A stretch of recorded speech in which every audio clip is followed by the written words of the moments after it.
25. Kita mulai dari ayat.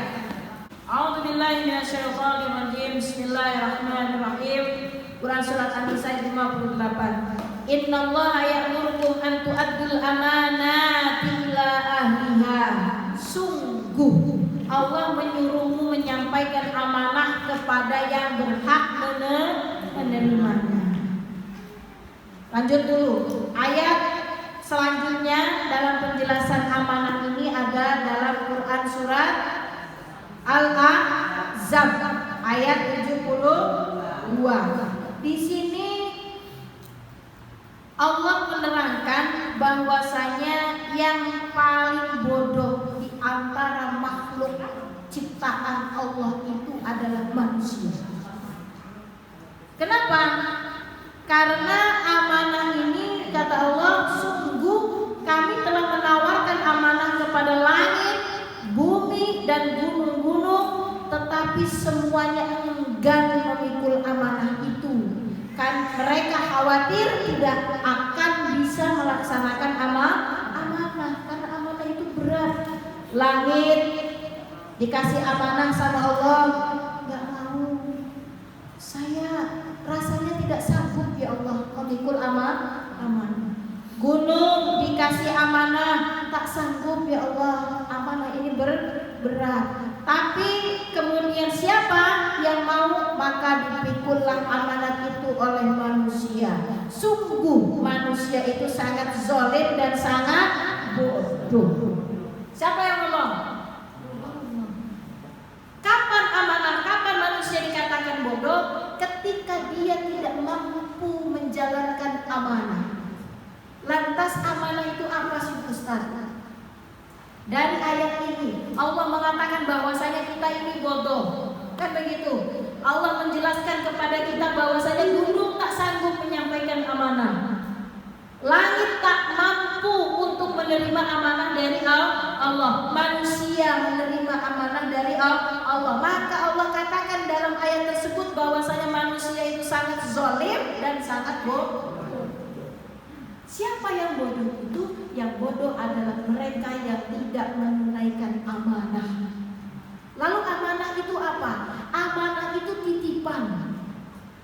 Titipan apa Bu Ustaz? Titipan. Amanah itu ada kaitannya hakullah dengan hakul adami. Apa yang dimaksud dengan hakullah? Titipan dengan hak Allah. Bu, sholat itu amanah Bu. Percaya nggak kalau sholat amanah? Allah itu butuh nggak sama sholat kita? Enggak. Sholat itu amanah. Puasa itu amanah. Zakat itu amanah. Jadi ibadah yang kita lakukan kaitannya dengan ibadah makhdhah kepada Allah secara vertikal itu amanah Bu yang harus dilaksanakan. Sholat dengan ikhlas. Kalau sholatnya ikhlas enggak sungguh. Allahu Akbar. Allahu Akbar. Allahu Akbar. Itu berarti tidak amanah Bu. Kalau sholatnya kayak begitu berarti tidak amanah. Sholat ngayab, hatinya kemana-mana. Ya Allah, gorengan enak, habis enggak ya? Allah, itu promo 12 masih ada enggak ya? Sampai lupa jumlah bilangan rakaat sholat, itu berarti tidak amanah terhadap perintah Allah. Maka wajar Allah menyebut kita bodoh. Puasa baru hari pertama jam 9 sudah ramai di warung remang. Supir-supir pada asik aja di mobil dia, ngerokok, minum. Mungkin dia beranggapan paling juga mereka yang muslim beranggapan saya bukan muslim. Atau mereka beranggapan yang puasa udah puasa aja, hormatin kita yang tidak puasa. Ini keblinger. Puasa itu amanah. Maka saya katakan wajar ketika Allah mengatakan bahwasanya manusia itu amat zalim dan amat bodoh. Banyak orang yang tidak mau puasa. Menutup aurat itu amanah Bu. Ibu pakai kerudung di majelis taklim, selesai di majelis taklim di rumah buka kerudung, keluar beli tempe, beli sayur, lepas tidak amanah. Paham Bu? Karena menutup aurat ini adalah amanah. Bukan hanya di majelis taklim saja pakai kerudungnya, terus 1 kali 24 jam, kecuali ibunya tidur sama suami di kamar. Boleh buka kerudung Ustaz. Kalau di rumah juga gerak, Ustaz saya mau buka kerudung, boleh, silakan. Ya, silakan kalau di rumah. Nah, cantolin kerudung itu di pintu-pintu di mana kalau ada itu bisa keluar, itu bisa melihat kerudung. Berikan kami waktu untuk menggunakan hijab kami. Kan ada yang assalamualaikum sudah di dalam orangnya. Boleh nggak Bu?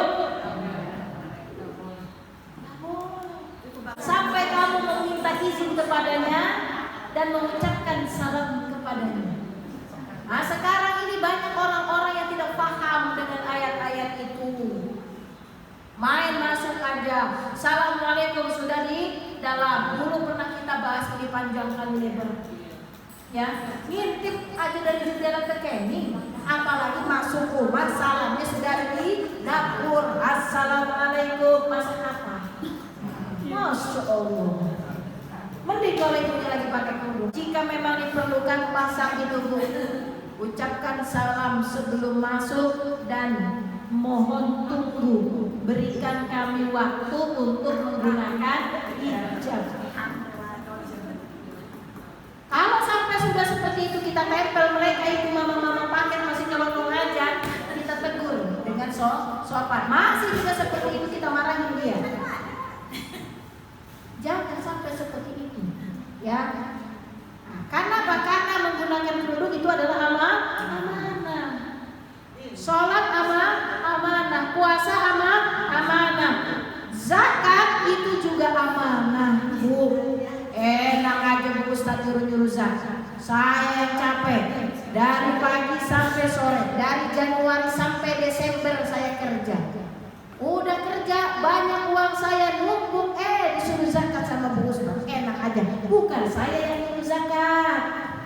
Saya hanya menyampaikan amanat dari Allah. Keluarkan zakatnya kalau sudah mencapai nisabnya. Itu amanah kaitannya dengan hakullah. Bagaimana dengan hakul adami? Dengan hakul adami itu juga banyak sekali amanah. Contoh, Teh Arin titip nih ya handphone saya. Saya mau ke kamar mandi. Ya siap Bu Ustaz. Suruh nitip doang, nggak suruh dibuka sama Teh Arin. Wih, Bu Ustaz dapat. Wih, mantap. Dibuka-buka sama Teh Arin. Ini namanya tidak amanah. Saya mintanya apa? Nitip. Contoh, banyak kayak gitu. Anak-anak muda sering begitu. Makanya kenapa HP itu ada kuncinya? Karena banyak orang yang tidak amanah. Dititipin handphone, suruh pegang doang, dibuka-bukanya. Lihat foto-foto, lihat WA, tahu bagaimana sedang ngomongin si A dengan si B. Akhirnya dia tidak amanah lagi. Dia cerita, tahu nggak? Ustaz itu lagi WA-an sama si A. Ternyata ibu itu curhat sama Bu Ustaz. Jangan bilang-bilang ya. Ini tidak amanah. Baik titipan itu berupa benda maupun berupa omongan. Termasuk Neng, sampaikan salam saya ya sama Bu Ustaz bahwa saya tidak sempat ngaji hari ini. Ibunya lagi benci sama saya. Sampaikan sama orang yang menyampaikan amanah itu. Bu, ke jamaah yang lain aja deh. Kenapa? Karena saya lagi gak mau ngobrol sama Bu Ustaz. Begitu Bu. Ibu ketitipan amanah nih sama tetangga ibu. Bu Musawamah, saya nitip salam ya ke Bu Yanti. Bu Musawamahnya lagi kurang ini sama Bu Yantinya. Ngomong terus terang. Maaf Ustaz, saya lagi tidak ngomong dengan Bu Yanti. Lagi kurang bagus hubungannya dengan Bu Yanti. Itu lebih baik daripada Bu Musawamah mengatakan baik Bu Ustaz, tapi tidak disampaikan amanahnya, dosa. Atau pakai bahasa kiasan, maaf Bu Ustaz, saya lagi jadi gunung. Apa maksudnya jadi gunung? Tidak sanggup memikul amanah. Di ayatnya ada. Gunung dikasih amanah, maaf ya Allah, saya tidak sanggup memikul amanah. amanah. Dikasih ke langit, maaf ya Allah, saya tidak sanggup memikul amanah. Ini kalau bahasa yang seperti itu hanya paham sama yang ngaji aja. Ya, Kak Arin, tolong ini, maaf Bu Ustadz, saya lagi jadi gunung. Maksudnya sedang tidak bisa menerima amanah. Atau sampaikan alasan yang lain. Kayak tadi salam itu harus disampaikan. Itu namanya amanah. Jadi amanah itu kaitannya dengan hakullah, hak Allah dengan ibadah, bisa dengan hak ada menyampaikan amanah baik berupa ucapan maupun lisan, termasuk anak itu amanah. Bu, anak amanah. Suami amanah. Kayaan sama kan? Iya, harta amanah. Suami itu amanah, harus dijaga baik-baik. Apalagi kalau orang yang sudah kandung baik, nanti khawatir ada yang ngerekepin mandinya. Nanti ada yang ngerekepin hati, harus diurus. Anak itu amanah. Apa yang harus dilaksanakan, ditunaikan dari orang tua kepada anak? Berikan nama yang baik, berikan makanan yang baik, berikan tempat tinggal yang baik, berikan ibu yang baik. Kok berikan ibu yang baik, Bu Ustaz? Ya, mencari istri itu harus hati-hati. Ya, karena anak itu berhak mendapatkan ibu yang baik. Berapa banyak berita incest, Bu? Lagi incest. Ibu perkosa anak laki-laki kan? Demen sama anak laki-lakinya, itu incest, itu hubungan saudara. Ya, ini hati-hati. Banyak kejadian kayak begini, Bu. Makanya memilihkan. Ibu nanti kalau cari calon menantu, pilih yang baik untuk anak ibu. Kenapa? Kasihan nanti cucu ibu kalau dia punya ibu yang kurang baik, suka klub-klub malam. Masya Allah, gimana mau jadi anak yang soleh kalau ibunya seperti itu? Anak adalah amanah, menyia-nyiakan amanah adalah khianat, dan khianat itu adalah dosa yang sangat besar. Jadi kalau hari ini belum diberikan keturunan, berarti Allah sedang menunda amanah. Jangan berburuk sangka kepada Allah. Ada amanah-amanah lain yang harus kita jalankan. Suami adalah amanah, ya. Suami juga amanah. Jaga amanah itu baik-baik. Mudah-mudahan suatu saat nanti yang belum punya keturunan diberikan keturunan, diberikan amanah oleh Allah Subhanahu wa Ta'ala. Paham dari sini ya? Jadi amanah itu seperti itu, mengalir. Kita masuk ke hadis yang pertama. Dari Abu Hurairah radhiyallahu anhu bahwasanya Rasulullah sallallahu alaihi wasallam bersabda, ayatul munafiq salasun, idza haddasa kadzab, wa idza wa'ada akhlafa, wa idza tumina khana. Muttafaqun alaih. Wa fi riwayatin wa in shoma wa shalla wa za'ama annahu muslim. Tanda orang munafik ini 3 macam. Jika berkata dia berdusta, jika berjanji dia menyalahi atau khianat, jika dipercaya dia khianat. Dalam riwayat lain terdapat tambahan, meskipun dia sholat, meskipun dia puasa, dan meskipun dia mengaku sebagai muslim, rajin sholat, rajin puasa, mengaku muslim, tapi dia tidak pernah amanah, dia suka berdosa, berbohong, dia adalah munafik. Hati-hati. Tenang Ustaz, saya muslim, saya suka sholat, saya rajin puasa. Tapi kalau dia berbohong, dia berdusta, munafik. Walaupun orangnya rajin sholat, walaupun orangnya rajin ngaji, walaupun orangnya rajin puasa, kalau dia berkata dusta, dia munafik. Kalau dia berjanji dan dia selalu mengingkari janjinya, walaupun dia sholat, walaupun dia puasa, walaupun dia sering ngaji, munafik.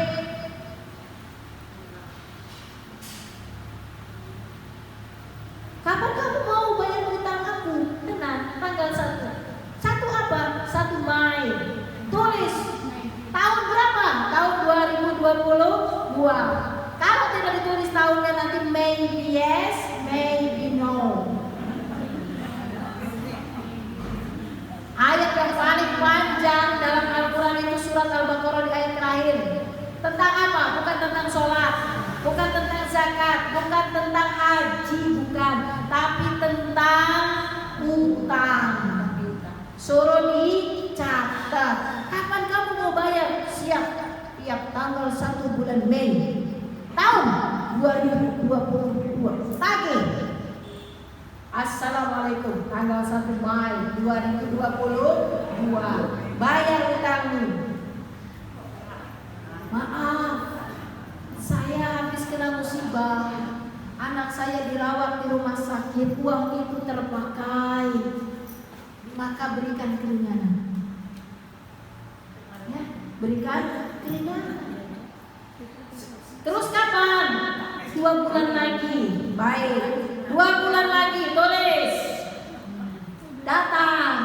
Ini sudah 2 bulan. Ya Allah, ternyata ekonomi saya ambruk.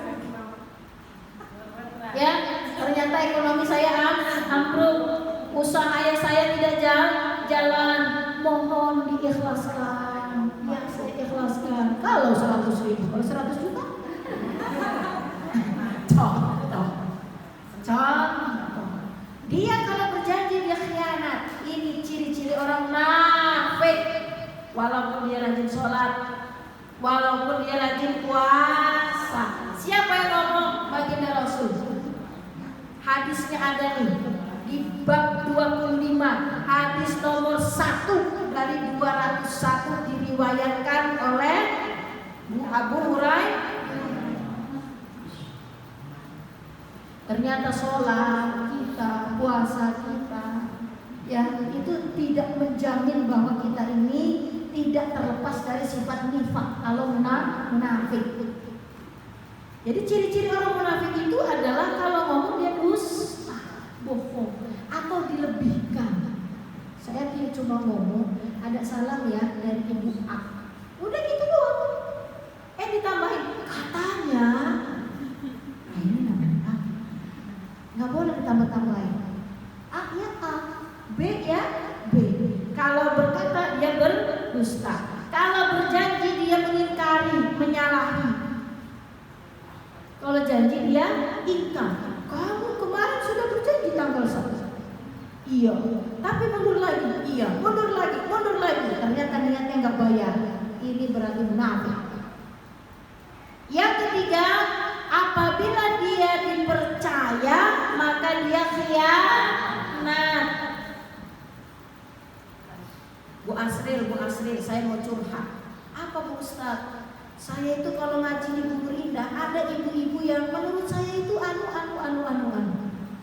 Terus, tapi saya hanya cerita ini ke Bu Asril supaya saya tahu sebenarnya ibu itu tuh kenapa. Oh ini Bu Ustaz, begini. Oh ya sudah, ini rahasia kita berdua ya Bu Asril. Ya, contoh Bu Asril ya. Bu Asril cerita ke Bu Musawamah. Bu Ustaz tuh cerita. Nanti jangan cerita ya. Iya. Bu Musawamah ngobrol sama Bu Toton. Sebubur Indah tahu semua. Masya Allah. Mending kalau nggak dilebihin biasanya. Paling enak. Sebubur Indah tahu semua. Tadinya hanya rahasia kita berdua ketemu berempat ketemu bersepuluh. Akhirnya ini rahasia kita bersama. Masya Allah. Ini namanya tidak amanah.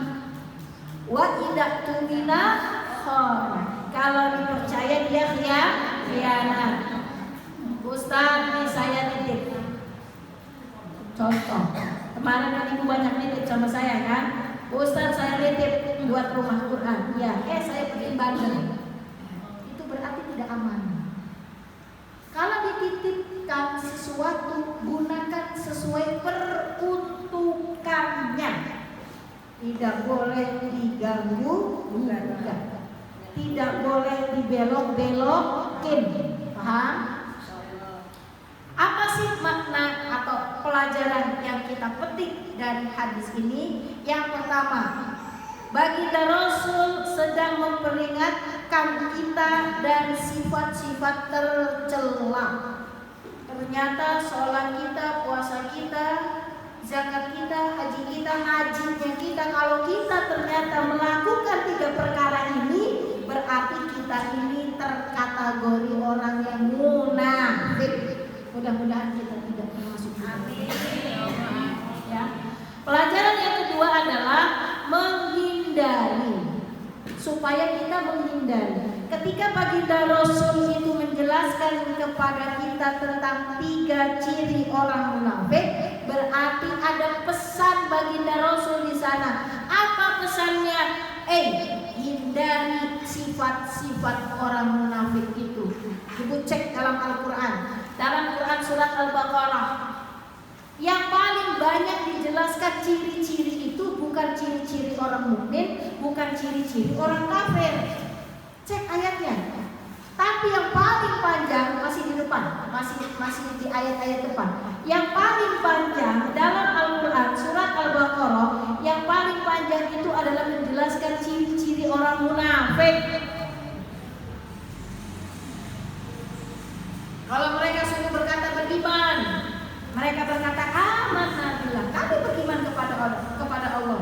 Wa idza khalau ila syayatinihim, tapi ketika mereka kembali kepada tuan-tuan mereka, teman-teman mereka, penggawa-penggawa mereka, mereka akan luntur kembali, menceburkan kembali. Cek dalam Al-Quran yang paling banyak dijelaskan itu adalah ciri-ciri orang munafik. Maksudnya apa? Supaya kita menghindari sifat tercela tersebut. Jaga lisan kita. Qul khairan, katakan yang bagus-bagus saja. Auliyasmut, kalau tidak mampu mengatakan yang bagus, diam. Allah kasih kita 1 lidah, tapi dipageri sama 2. Sekarang dipageri 3. 1 bibir, yang kedua gigi, yang ketiga masker. Masa sudah dipageri 3 kita masih saja melodong aja ngomong. Check and recheck. Sebelum di-share, cek dulu. Nah, ini sekarang kan budayanya teknologi. Kita ini lompat. Di mana kita ini belum demen baca, sudah main share. Akhirnya fitnah terjadi di mana-mana. Ya Bu ya. Jadi itu pelajaran yang diambil. 1, memperingatkan kita dari sifat-sifat tercela. Yang kedua, menghindari, supaya kita mampu menghindari sifat-sifat tercela tersebut. Walau kita rajin sholat, walau kita rajin puasa, walau kita rajin hadir ke majelis ilmu, tapi kita ternyata suka khianat, suka mencela, suka berdusta, maka kita termasuk kategori orang munafik. Kata siapa? Kata baginda Rasul. Hadis yang kedua dari Huzaifah ibn Yaman radhiyallahu an, dia berkata, haddatsana Rasulullah sallallahu alaihi wasallam haditsaini qad ra'aitu ahaduhuma wa ana antazirul akhar. Haddatsana anna al-amanata nazalat fi jaddi qulubil rijal, summa nazala al-Qur'an fa'amilu min al-Qur'an wa 'amilu min as-sunnah, summa haddatsana an raf'il amanati faqala yanamu ar-rajulu an-nawmata fatuqbadul amanatu min qalbihi fayadillu asaruha mislal waqti summa yanamu an-nawmata fatuqbadul amanatu min qalbihi fayadullu asaruha misla asaril majli kajamrin dan hajlati rajtahu ala rijlika. Panjang banget Bapak. Saya baca semua. Baca lagi ya. Fanafito fatarahu muntabiran walaysa fihi syai'un summa akhadha hasatan fatahrajaha ala rijlihi fayusbihun nas yatabaya'una fala yakadu ahadun yu'addil amanata hatta yuqalu inna fi bani fulanin rajulan aminan hatta yuqalu lirrajuli ma ajladahu ma azrafahu ma aqalahu wa ma fi qalbihi misqal habatin min khardalin min imanin wa laqad ata alayya zamanun wa ma ubali ayyukum bayatu la in kana musliman la yuraddunnahu alayya dinuhu wa la in kana nasraniyan aw yahudiyan la yaruddunnahu alayya sa'ihi wa ammal yawma fama kuntu ubayyi'u minkum illa fulanan wa fulanan muttafaqun alaihi. Masyaallah. Hadis panjang lebar ini Bu menceritakan tentang bagaimana amanah itu akan dicabut sampai kemudian hilang amanah ini di muka bumi. Sampai orang itu banyak yang tidak percaya terhadap orang lain. Jadi kalau baginda Rasul sudah menyampaikan bakal kejadian. Sudah kejadian belum Bu? Kejadian banyak. Kata baginda Rasul begini. Abu Huzaifah bin Yaman berkata, Rasulullah bersabda, memberitahukan kepada kami dua peristiwa. Aku sudah melihat peristiwa salah satunya dan sedang menanti yang lain. Beliau memberitahukan kepada kami bahwa amanat itu turun di dasar hati manusia. Maksudnya amanat itu ada di dalam hati. Hati itu tempatnya amanah. Ibu melaksanakan perintah Allah dasarnya di mana? Hati. Ibu menjaga barang-barang yang dititipkan sama ibu itu di mana Bu? Untuk menjaga atau tidak menjaga itu di dalam hati. Hati yang suka membolak-balikan kita, betul? Kemudian turunlah Al-Quran sehingga mereka mengetahui dari Al-Quran dan As-Sunnah.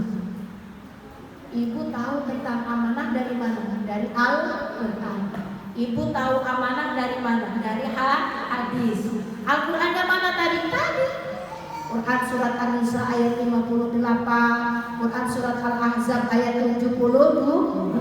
Ibu paham amanah dari mana? Dari Al-Quran. Ibu paham amanah dari mana? Dari hadis.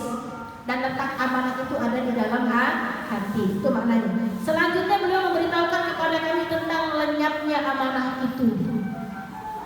Bagaimana lenyapnya amanah itu? Beliau bersabda, seseorang tidur sebentar lalu diambillah amanat itu dari hatinya sehingga bekasnya tinggal seperti bekas yang ringan. Jadi amanat itu dicabut ketika kita tidur. Nih, orang tidur, ketika bangun tidur, misalkan ibu tidur belum sholat subuh, contoh. Maka ketika bangun, amanatnya dicabut ketika tidur nih. Dan nanti ada bekas sedikit. Biasanya orang itu kalau sudah bangun enggak langsung sholat, duduk beribadah, maupun amanah kita terhadap hablum minannas kaitannya dengan manusia, kaitannya dengan keluarga dan harta yang dititip.